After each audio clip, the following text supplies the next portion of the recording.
Hey guys, it's time for your weekly update for Xenoscope. This week we are going to review Godstorm issue number 1, which is done by Pat Shand. Issue 0 was covered a couple weeks ago, and issue 1 is out in stores now. And the other one we're going to go over is Sleepy Hollow issue number 1, which is done by Dan Wickline. So, we're going to start out with Xenoscope's Godstorm issue 1. Issue 0 was basically a backstory on Zeus, how his children are out in the world and each of them have a little bit of his powers, and he feels like every time he's gotten involved before, it's turned out really bad. So, he's not sure if he should be involved anymore. Well, Godstorm issue 1, you don't really see Zeus, but you do see Tony and Julian. Tony is a really smarmy guy, thinks he wants to be a mob boss, and he goes up against this Colonel Sanders looking dude, Mr. Sharp. And Mr. Sharp has a lot of things that Tony wants. So Tony uses Julian as his muscle to basically attack Mr. Sharp's people and to get what he wants, which is to take over this guy's town. So he kind of yells at Julian. Tony yells at Julian about how Julian failed because somebody got shot and how he's replaceable. And Julian starts thinking back to when he was a kid and how him and Tony met and the things that they've been through together. Like their first initial meeting, or the first time that Julian got involved with selling drugs, and how he, was basically Tony's hired muscle back then to get people to pay up what they owe or things like that. And Julian's never really quite been comfortable with being the hired muscle, but he knows that's what Tony needs, so he's always been there for him. So they go to a party. Julian gets upset, and Zeus is kind of watching over him from what we can see. I'll show you a picture of that. There is the almighty Zeus. So Zeus is kind of watching over him.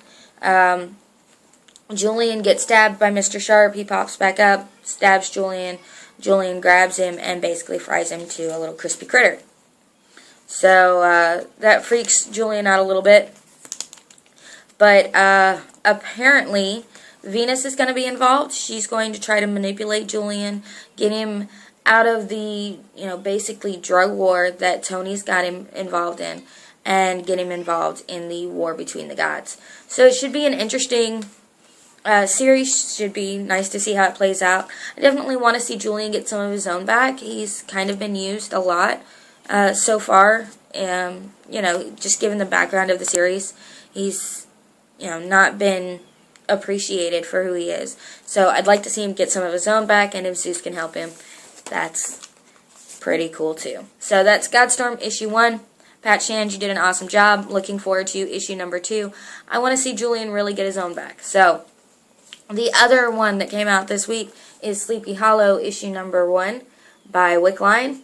And I've been looking forward to Sleepy Hollow.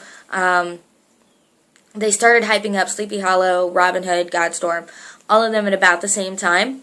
And so I've been waiting on Sleepy Hollow, looking for it. And Sleepy Hollow basically follows this guy named Craig. Craig is your basic nerdy genius type of dude. Really interested in American history, loves it. Apparently his great-great-great-grandfather fought in the Revolutionary War, so he's all about American history. And he rooms with a basketball player. And the coach calls him up and says, hey, I need you to help out another student, get his grades back on track. Craig goes to talk to him, and the guy wants everything handed to him. Your basic jock stereotype. He just wants everything given to him on a silver platter. So Craig tells him that, look, if you're not going to work for it, I'm not going to help you. I'm not just going to give you the answers or the grades or whatever. You need to really man up and learn this stuff. So the guy basically threatens him. Craig walks out, goes to see his girlfriend. Well, the two of them have a little bit of, it's kind of like a passive-aggressive argument where they're you know, he wants her to come over and hang out, but there's a party she has to go to, and she's not really wanting to go be with him, but she says, hey, maybe I'll come by later. Well, she drops a note on the ground, and Craig picks it up. Turns out it's a suicide note, so of course he goes to the party to find Katie to find out what's going on, and when he gets there, the basketball team shows up and basically abducts him and ties him to some railroad tracks. Now, they claim that the railroad tracks have been abandoned for like 2 years, and there shouldn't be a problem, when all of a sudden they hear a train. They see the light from the train. They hear the whistle. Craig starts getting really scared. You know, he finally says, okay, I'll help you, whatever, just get me off of here. As his roommate, Ty, is cutting the ropes around his hands, he hits his head on the railroad tracks, and the train's coming right for him. So, apparently, Sulla's going to show up. We're going to get a modern take on the Headless Horseman. We'll definitely see how Craig goes a little bit crazy. I'm kind of excited to see these jacks get what's coming to them. They, you know, shouldn't have done something like that to somebody, and should definitely work a little bit harder for what they want in life. At least Dan Wickline's jocks. So, that's it. Sleepy Hollow issue number 1. It's in stores now. Go pick it up. Godstorm issue 0 is available on Comixology, as well as issue 1 and Sleepy Hollow issue 1. Look forward to seeing you guys later. Bye.